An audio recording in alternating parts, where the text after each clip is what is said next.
I can't remember the last time I spoke. 8 years, not one word. I wasn't mute. I was broken. After Mom's accident, after her funeral, my voice disappeared with her. My father, the billionaire genius Jack Harrington, tried everything. Therapists, specialists, expensive machines, but nothing worked. Then one day, Lily, the new maid, started humming. Just a lullaby, Italian, soft, not even meant for me. But that song, it remembered me. My heart twisted, my breath caught. I wheeled forward, hands shaking, voice cracking. That song! Everything stopped. Dad dropped his pen. Lily froze mid-humming. And I spoke. The first words in years. What was it about that melody? What did it unlock inside me? Memories? Grief? Hope? Anger? Can music really reach places speech cannot? Stay with me, because this story isn't just about a broken child finding his voice. It's about how one simple melody can crack open a hardened heart, how healing often comes sideways, and how love and memory fight through silence. I promise, this will get dramatic, emotional, unexpected. Stick around. You won't want to miss how a maid, a melody, and a mansion full of silence come alive again. Subscribe to John Story's channel, new heartfelt tales every day. In the Grand Harrington Mansion, the kind of place people tour but never truly live, silence was like wallpaper, heavy, everywhere. It absorbed footsteps, muffled voices, erased joy. At its center sat Owen Harrington, 10 years old, paralyzed from the waist down after a tragic car accident that also took his mother's life. His voice vanished on that same day. No cries, no laughter, no words, just a boy trapped in silence. His father, Jack Harrington, was a tech magnate, known for solving impossible problems. He streamed code into servers, disrupted industries, built empires. But no algorithm, no innovation could coax a syllable from Owen. It just didn't work. They called in the best. They spent enough to build a small university. Specialists, child psychiatrists, speech therapists, brain mapping, you name it. And still, no voice. Owen communicated through nods, shakes of the head, tapping out messages on his tablet. He watched movies but never voiced opinions. He drew sometimes, moonlit rooms, sunsets, a woman singing. But even that was rare and quiet. Then came Lily Moore. Lily was in her late 20s, soft-spoken, with gentle eyes that watched rather than stared. Born in a small Massachusetts town, she'd learned Italian lullabies from her grandmother, who came from Tuscany. Her life was modest, real, nothing like the Harringtons.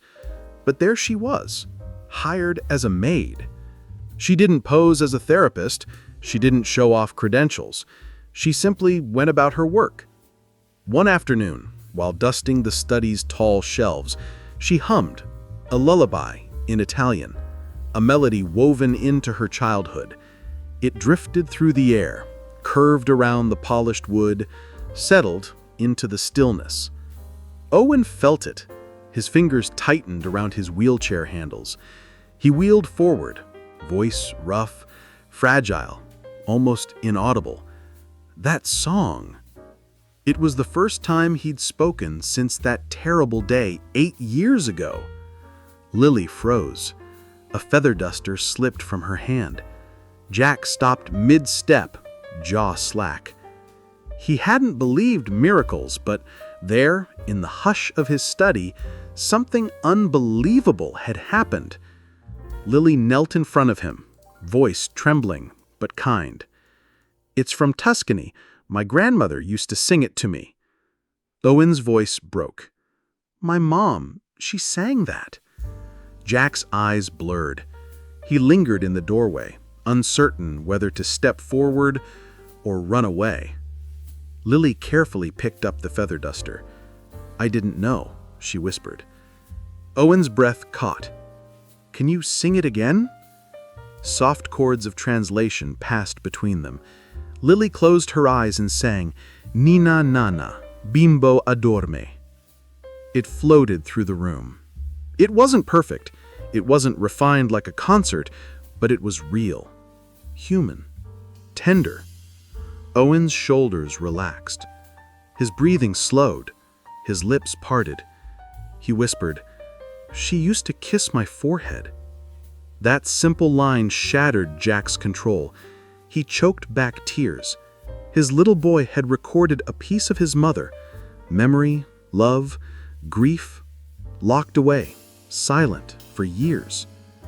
That evening, dinner tasted different, warmer. Conversations were stilted, small, but present. Owen said, I'm hungry, and thank you. 2 sentences. The world felt new. And Jack made 3 calls, and Dr. Lisa Chen, Owen's longtime psychologist, to his HR director, canceling his upcoming meetings, and to Lily's file, raising her pay by double, no, triple. He wasn't asking. He was deciding. Lily would stay no matter what. It wasn't just gratitude. It was understanding. Sometimes healing starts outside the box, outside the system, in a melody that remembers. Days passed. Lily's role shifted.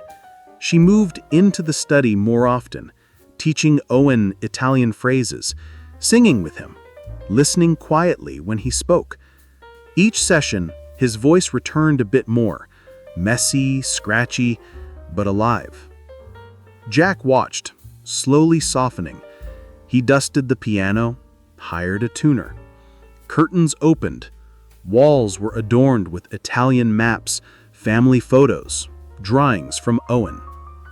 There were setbacks, a day without words, a tearful night of grief, but Lily stayed steady. She didn't push. She just stayed. Personal insight. I once volunteered at a children's hospital. There was a small boy who'd lost his dad. He wouldn't smile. But one day, we played his dad's favorite TV jingle together on a toy piano. The look in his eye, recognition, comfort, was instantaneous. He laughed. The room thawed.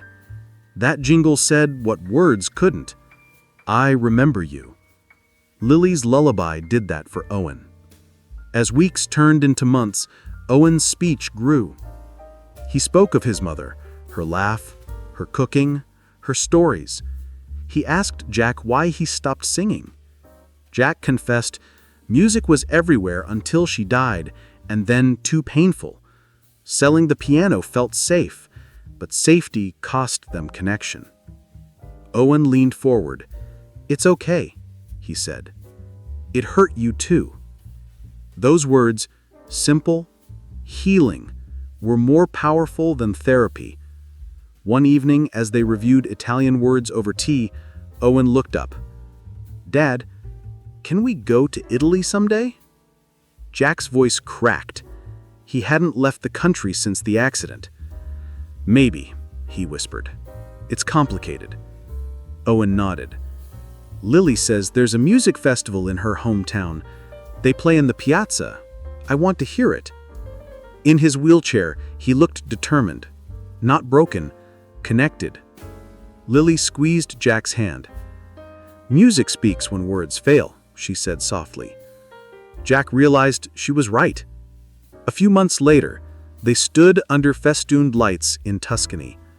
Owen listened to live folk songs. He sang along with Lily, with locals, with his father. And he spoke, both languages, all emotions. People who watched him said it wasn't just travel therapy, it was homecoming. Homecoming to memory, voice, family.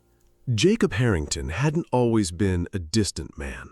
Before the accident, he'd been the kind of father who got down on the floor to build Lego castles with Owen, the kind of husband who cooked his wife breakfast in bed, burnt toast and all. But after the crash, something in him hardened. Like grief had frozen over the softer parts of him, replacing them with silence and steel. He buried himself in work. He built his tech company into one of the largest in the country, raised millions for spinal cord research, funded grants in his late wife's name. But he never once let himself cry. He never let Owen see him break. He thought he was being strong. In reality, he was building a home of glass, pretending it was made of stone. Lily saw right through it. She never confronted him, never lectured, but her presence was like sunlight through curtains long drawn. She didn't just affect Owen, she began to unearth Jacob too. There was one afternoon, a few weeks after Owen spoke again, when Lily found Jacob standing alone in the music room. He was staring at the covered grand piano, the one Elena used to play every Sunday morning while Owen danced in his pajamas. "I should have never let them cover it," Jacob muttered, mostly to himself. Lily stepped in, quiet as ever. "Music doesn't leave," she said softly. "Sometimes it just waits." Jacob didn't respond, but the next day the piano was tuned and uncovered. That simple act became a turning point, not just for Owen, but for the entire house. Music crept back in like spring after a long winter. Owen played a few awkward notes, then full lullabies. He began humming in the hallways, singing softly with Lily while she chopped vegetables in the kitchen. The mansion, once a tomb of marble and muted footsteps, started to breathe again.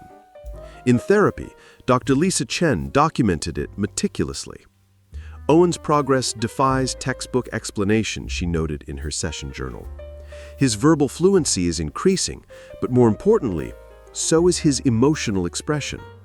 He doesn't just speak, he shares, he reflects, he remembers. Jacob now, for he was slowly returning to himself, read those words and quietly wept in the privacy of his study. Owen began asking more questions about Italy, about his mother, about why they'd stopped celebrating her birthday. Jacob froze the first time he heard that question. "She used to make panettone," Owen said, sketching a braided loaf in his notebook. "Can we make it this year, like she did?" Jacob nodded, swallowing hard. "We'll need her old recipe." "Lily's helping me find it," Owen said, a smile tugging at his lips. And sure enough, in a weathered recipe book with faded ink, tucked between pages of spaghetti sauce and biscotti, they found it. Elena's panettone recipe, annotated in Italian with tiny hearts in the margins. The morning of what would have been her 45th birthday, the Harrington kitchen came alive. The air smelled of citrus and almond. Owen helped knead dough with his good hand. Lily translated Elena's old notes. Jacob stood back, silent at first, but eventually stepped in to crack eggs and mix the glaze. There was laughter, there were tears, but mostly there was presence. Real, raw, human connection. Later that evening, Owen made a request no one expected. "I want to visit her grave."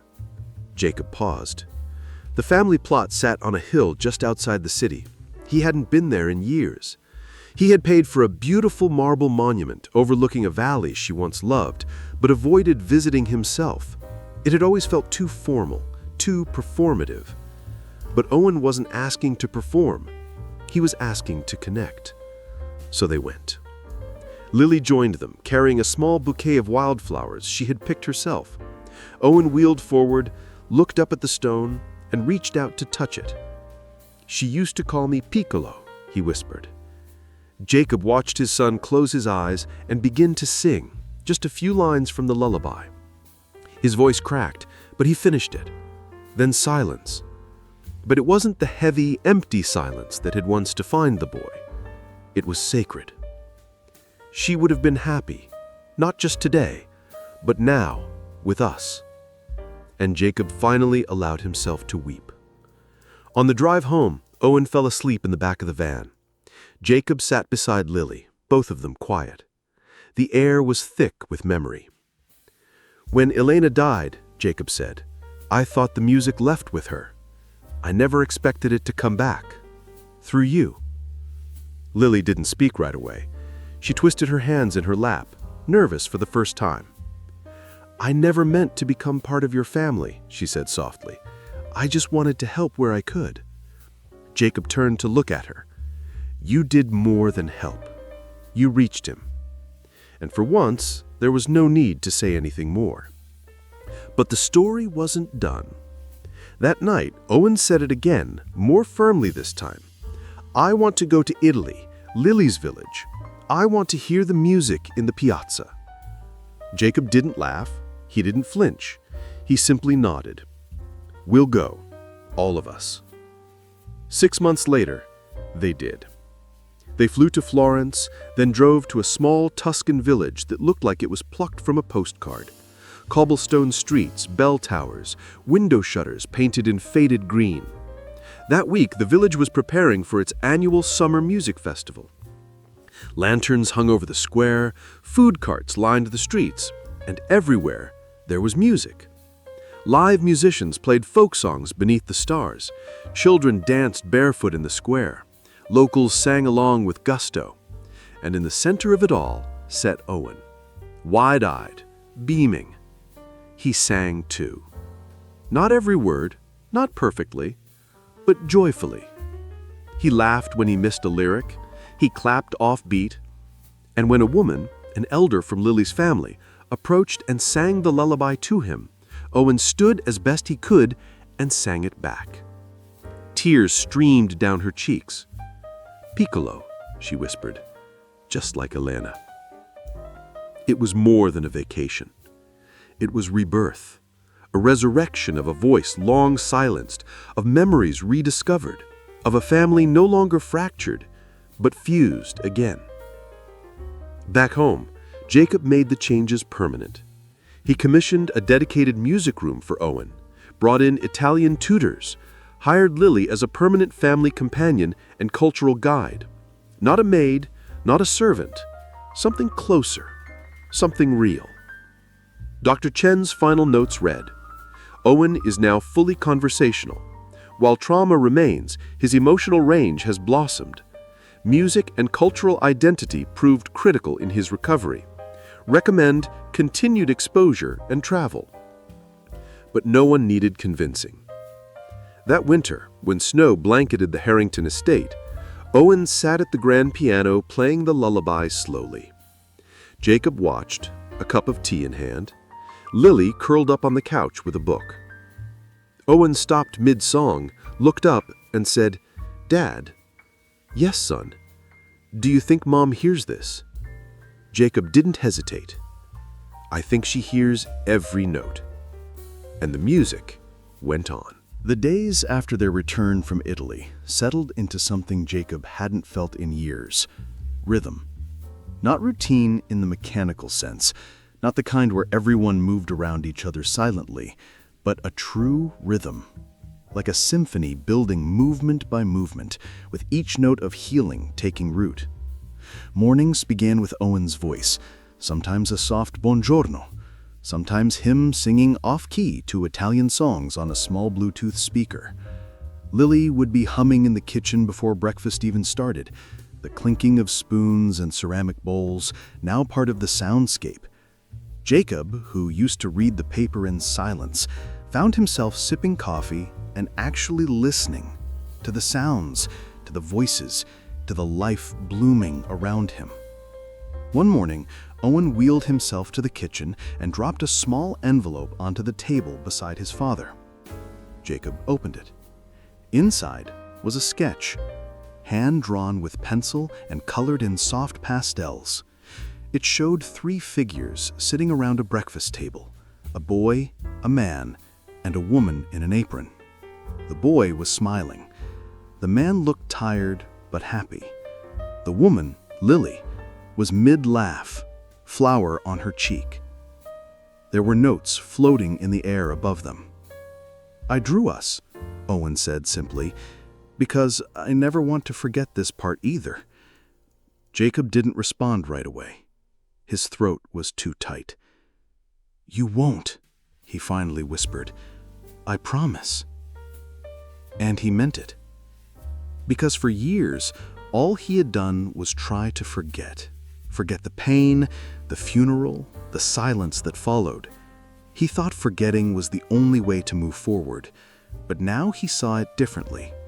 Owen had taught him something, maybe the most important thing a child can teach a parent, that remembering doesn't always mean hurting. Sometimes it means honoring. One quiet Sunday evening, Lily was organizing music sheets when Jacob approached her, uncharacteristically hesitant. "I've been thinking," and then stopped. She looked up. "About what?" "About legacy. About family. About, staying." Her brow furrowed, unsure. "You said once you were saving for graduate school, that you had dreams of becoming a music therapist." Lily nodded. "That was the plan before this job, before Owen." Jacob met her eyes. "I'd like to fund it. All of it. Full tuition. Any school you want. If you're willing to stay with us during the program, mentor Owen, keep helping him connect with his roots." Lily blinked. "That's incredibly generous, but I'm already here. You don't need to." "I want to," Jacob said, his voice firm but warm. "I helped my son find his voice. You gave him music. That's worth more than I'll ever be able to repay." Lily placed her hand on the piano bench. "He did the hard part. I just reminded him what love sounded like." That night, as snow gently fell against the mansion's tall windows, Owen sang while Jacob accompanied him on the piano. It wasn't perfect. The rhythm was off, a few notes missed, but the heart was there. And the house, once a monument to silence, now echoed with something sacred. Music. Memory. Life. In the weeks that followed, Jacob began setting up a foundation, the Elena Harrington Initiative for Musical Healing. Its mission, to fund music therapy for children dealing with trauma and loss. He partnered with local hospitals and children's homes. And Owen? Owen became the face of the foundation. His story, shared in classrooms, in quiet hospital rooms, and eventually in a heartfelt online video, moved people. Not because it was dramatic, but because it was honest. In one particularly moving segment of the video, Owen looks into the camera and says, "I didn't lose my voice because I was broken. I lost it because the world became too loud for me to survive in. But then I remembered my mom's lullaby, and it reminded me who I was." That clip went viral. Emails poured in, stories from mothers who sang to children battling depression, from veterans who'd only started talking again after writing songs, from teachers who used rhythm to reach nonverbal students.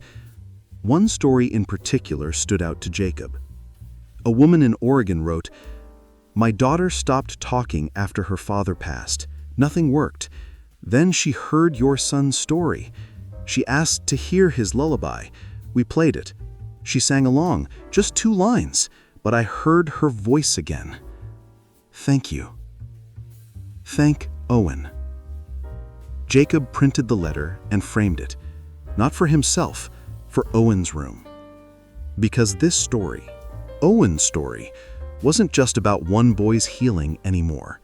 It had become a spark, a ripple across oceans of silence.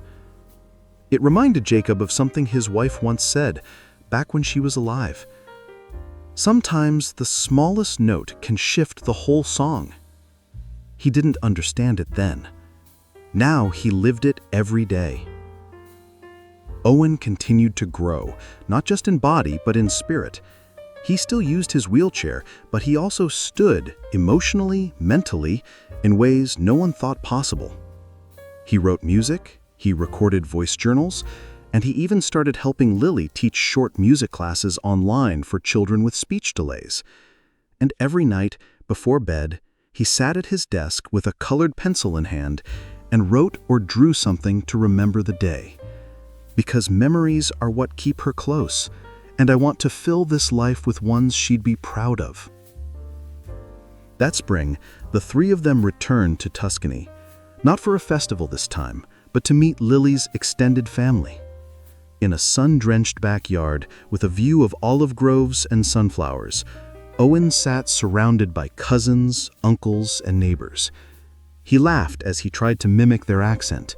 He played the tambourine during a folk song. He told stories of snow and skyscrapers. And when the sun began to set, he sang the lullaby again. This time, with confidence. And this time, Jacob didn't cry. He just listened, smiling. Because healing doesn't always come like a thunderstorm. Sometimes it's a slow drizzle, a whisper of a song, a hand on your shoulder when you didn't even know you needed one. Sometimes healing looks like a boy at a piano, laughing mid-note because the dog barked too loudly. Sometimes it's a father setting aside a tablet and just listening. Sometimes it's a woman who came to clean floors, staying long enough to clean wounds no one else could see.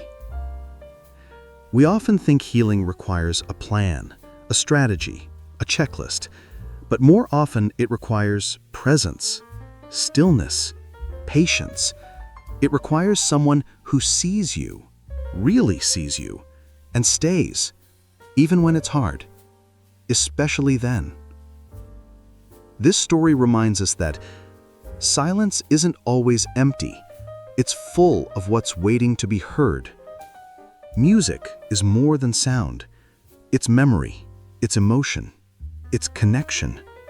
Family can be chosen, grown, built. Love doesn't always shout. Sometimes it just hums. So if someone you know is quiet, don't rush them. Wait. Sit. Listen. Maybe they're not lost. Maybe they're just waiting for the right song. And when you hear it, sing with them. Because sometimes the smallest note really does shift the whole song. Thank you for staying with us until the very end. If the story moved you, please like, comment your favorite moment, and subscribe to John's Stories. We bring powerful, real, and healing tales to life every day because the world needs more kindness in narrative form. And remember, never underestimate the quiet ones. They often carry the loudest stories.